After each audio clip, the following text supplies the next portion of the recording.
A key part of the State New Zealand Ocean Swim Series is the Ocean Kids, an opportunity for kids for right around the country to learn some valuable open water skills. And today, no better than Australian's open water king in Trent Grimsey.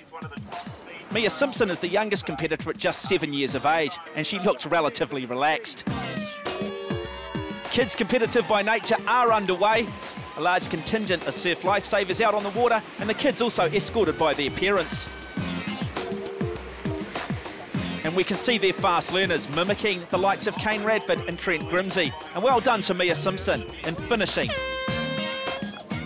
Next up, it was the Give It A Go 300, an opportunity for swimmers of all different walks in life to experience open water swimming in a nice controlled environment. And once you've given the 300 metres a go, the next step is the Step It Up 1000, an opportunity for people to experience open water swimming at a slightly higher level. The common denominator with all of the athletes is the big smile on all of their faces as they cross the line. And I'm not sure who Scott was more nervous, the kids or the parents, but wonderful to have so many kids taking part in the Give It A Go 300 and of course the Step It Up 1000. But we are looking at the front end of the men's race. This is round 5 of the State New Zealand Ocean Swim Series, the Santa Surf. Well, this is boy number 3 of the state marker boys, and they are now just departing Rabbit Island. They've gone right around it now. And that third marker boy just taking them through a thin channel of water. This is a look at Trent Grimsey, the ranking number 2. And the ranking is there because he did lose out to Radford in the harbour crossing after a very fast start. But today, he's looking like he's exerting the power on this field. And so the other Australian, Michael Shield, just out to his right-hand side and closest to shot, Kane Radford. And they are doing everything they need to do at the moment. They're staying in touch. And now the pressure goes on Grimsey. All very well taking the lead, but at some point you've got to have the confidence that you can break them. They are conserving more energy at the moment by sitting where they're sitting. And this is interesting. Radford saying, I'm going to keep the same line. I'm going to go out to the left. Grimsey saying, I'm going to the right. So this could be a defining moment in the race. Navigation playing such an important part. And if one of these swimmers gets it right, well, that could be the race.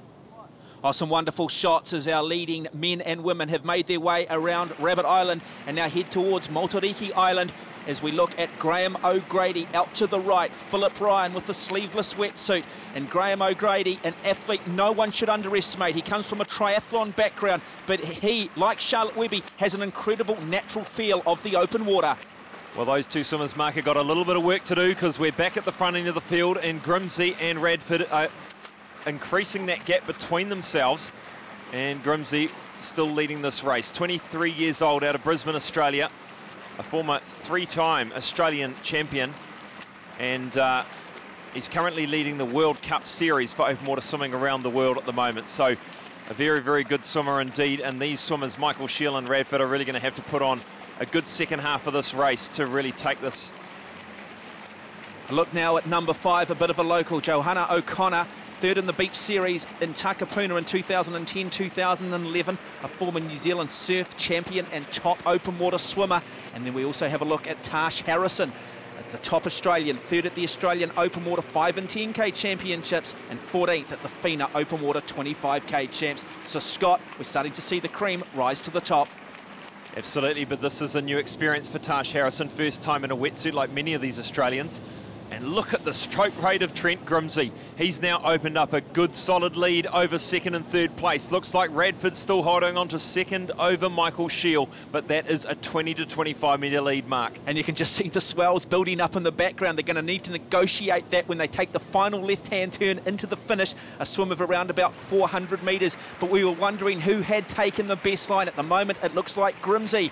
Speaking of taking good lines, this is Charlotte Webby, the girl from Taranaki. Again, her stroke rate just beginning to increase a little bit more, and we're just starting to see that kick come into play. Again, like Trent Grimsey, just 23 years of age, out of New Plymouth, and she is the 2010-2011 State Ocean Swim Champion. Well, she spent a number of months in Australia recently just to improve her preparation leading into Portugal, and this seems to be paying off. And looks like one of that is Stefan Talbot in the green cap here with the orange goggles, just cleaning out his goggles there. He is trailing Charlotte Webby at the moment.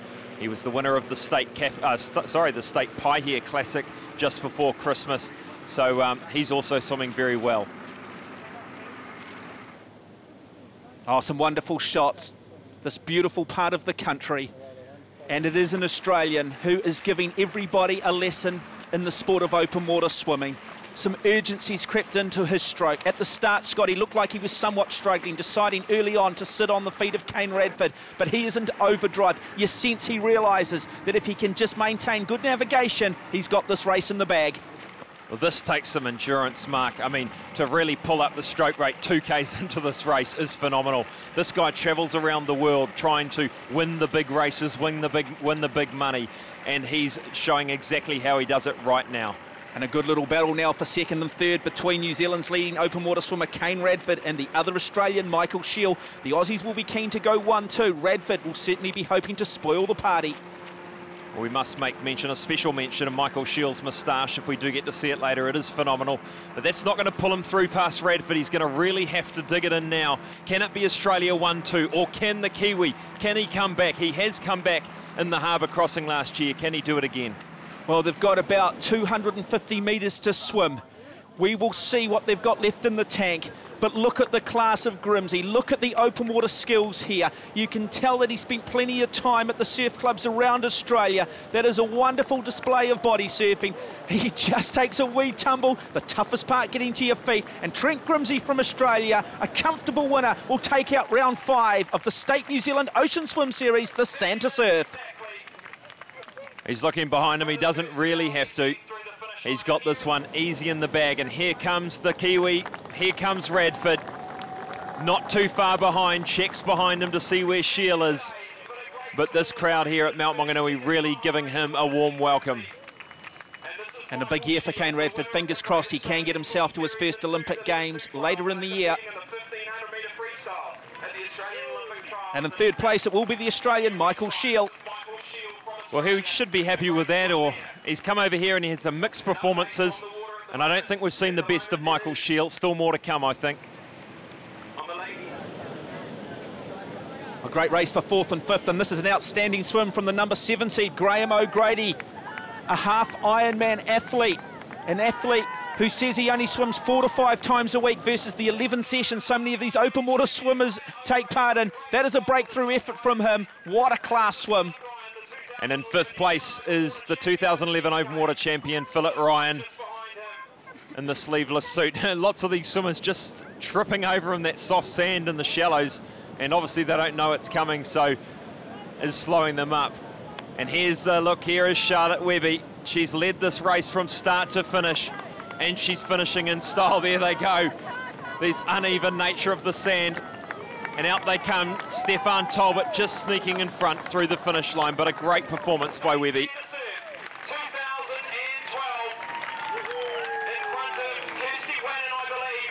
Yeah, class act, and we wish her all the very best in Olympic qualification as well in June in Portugal. And Brent Foster in another race for his life, but he will be pipped on the finish line. Jonathan Pullen takes it there just in front of Foster. But it's great to see Foster still in these races, still very, very fit.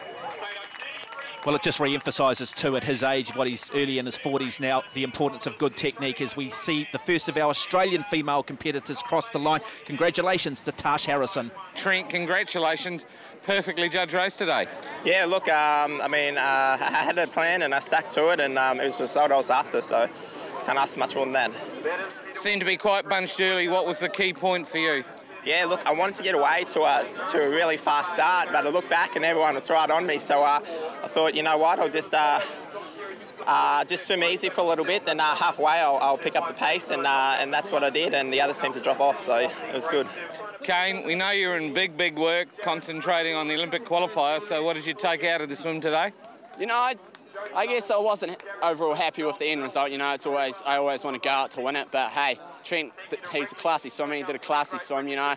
I was sitting really good there in the middle stages. I just felt that when I kind of headed in the wrong direction at one point and lost them from there, and then, you know, it's always harder once you're off the wake to get back on someone. You have to work twice as hard, and I just couldn't catch up. Charlotte, congratulations. Tell us how did the swim go for you today? Thank you. The swim went pretty well. It's actually probably the best swim course that I've done. It was amazing out the back of Rabbit Island and stuff. just coming in, the buoy never seemed to get any closer, and I caught a wave on the way in, and then the buoy I was swimming next to, we both flipped off it, so at least he did it too. But yeah, no, I really, really wanted that win today. I wanted it because my #1 supporter that usually comes here, my uncle, we lost him like last year suddenly, so I just wanted to do it for my family, you know, so this win's probably the greatest win, more than any win I've ever had for the series. And just confirming our men's results, it was the Australians in first and third. Well done to Trent Grimsey in a time of 30 minutes. Kane Radford, 31 seconds behind, but perhaps the swim of the day came from Graham O'Grady in fourth in a time of 31 minutes and 26 seconds. And in the women's race, Charlotte Webby too strong for Australian Tash Harrison, winning by over a minute. In third place, Johanna O'Connor taking out third place, just 20 seconds separating third to fifth.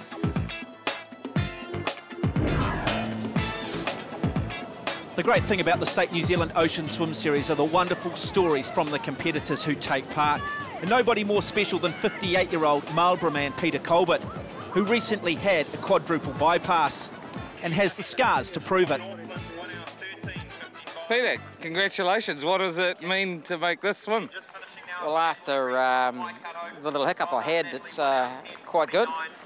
Knowing that I'm back into a reasonable form of health and be able to accomplish a swim like that, I'm quite pleased with it. Yeah, congratulations to Peter and his son Cameron Colbert also taking part today, so very much a family affair. So if you're inspired by what you see today, you want to get involved with the State New Zealand Ocean Swim Series, there is one race left. It's the King of the Bays on Auckland's North Shore, Saturday the 31st of March. Check out the website oceanswim.co.nz.